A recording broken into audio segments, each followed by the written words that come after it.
السلام عليكم ورحمة الله وبركاته. ازيكم يا حبايبي؟ عاملين ايه؟ يا رب تكونوا بخير. النهاردة ان شاء الله هنعمل مع بعض طريقة عمل الفول بالصلصة.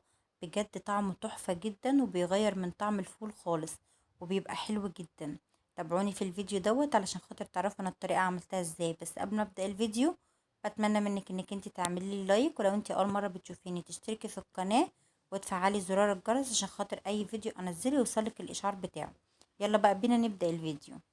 اول حاجه هجيب حله على النار واحط فيها شويه من الزيت، ما يكونوش كتير قوي ما يكونوش قليل، يعني يكون وسط كده على قد ما كميه الفول بتاعتك تاخد. بعد كده بقى انا هنا فرمه 3 4 فصوص من الثوم، وهنزل بيهم كده وهقلبهم كده كويس جدا. انا عايزه الثوم بتاعي اللون بتاعه يصفر وما تغمقيهوش عن اللون الاصفر علشان خاطر ما يتحرقش معاكي ويدي طعم مرارة جامدة كده في طعم الفول بتاعك. ويستحسن انك انت الفول يكون مفروم بالشكل اللي انتوا شايفينه التوم عفوا يكون مفروم بالشكل اللي انتوا شايفينه وما يكونش متقطع كده، علشان خاطر طعمه ما يبقاش باين قوي وانتي بتاكليه. هو كده طعمه بيبقى باين، بس لو كلتي كده قطعة من التوم تحت ضرس كده يبقى طعمه مش حلو. بعد كده بقى هتجيبي طماطم عادية وهتقطعيها كده سلطة زي كأنك بتقطعي سلطة كده بالظبط. ولو انتي مش حابة انك انتي تشوفي شكل الطماطم في قلب الفول بتاعك ممكن تضربيها في الخلاط برضو بتبقى طعمها حلو. بس لو انتي ضربتيها في الخلاط بتصفيها، علشان خاطر لما بيبقى التفل بتاع الطماطم كده في قلب الفول ما بيبقاش حلو، انما لما بتبقى متقطعة كده بتبقى احلى بكتير من لما تكون مضروبة في الخلاط. الطريقة ديت يا بنات طريقة المطاعم المطاعم لما بتعمل فول بالصلصة بتعمله بنفس الطريقة دي. بعد كده بقى هنا كده خلاص هسيب الطماطم بتاعتي كده لحد ما تبتدي ان هي كده تتسبك كده وتبقى كلها كده طرية كده ما تكونش ناشفة لسه. هنا خلاص كده الطماطم اتسبكت معايا كده ومع التوم كده وريحتها طلعت. بعد كده بقى هبتدي ان انا اجيب معايا الفول وهنزل بيه. انا هنا الفول كان عندي في الفريزر وطلعته كده شوية كده يبرد، وبعد كده هنزل بيه. لو انت جايبة الفول عادي من بره بتحطي كده تفتحي كده كيس الفول وبتحطيه، ولو انت جايبة برضو فول بتاع العلب برضو بتحطيه. وهسيب بقى كده الفول بتاعي كده لحد ما يفك كده كله مع بعضه.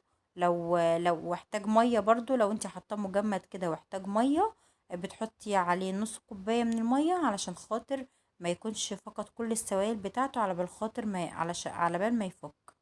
هنا كده خلاص الفول فك معايا كده بالشكل اللي انتوا شايفينه هبتدي بقى ان انا ابهره.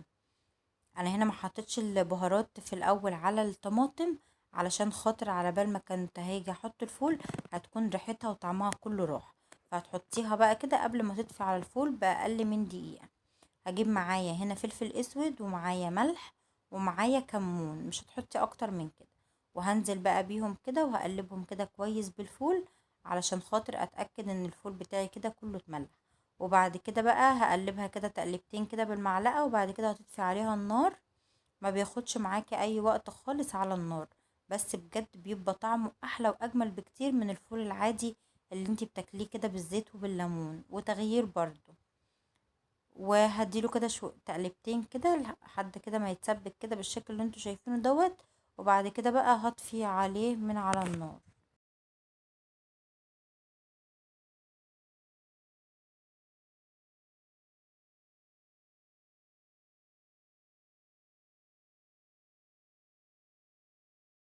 اجيب بقى الطبق اللي انا هقدم فيه، اي طبق عندك يعني اي حاجة يعني هتنفع.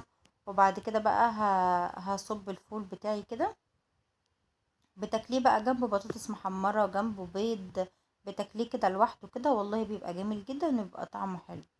يا رب يكون الفيديو بتاع النهاردة عجبكم وتكون الوصفة بتاعتي عجبتكم. ما تنسونيش بقى في لايك وشير وسبسكرايب للقناة. والسلام عليكم ورحمة الله وبركاته.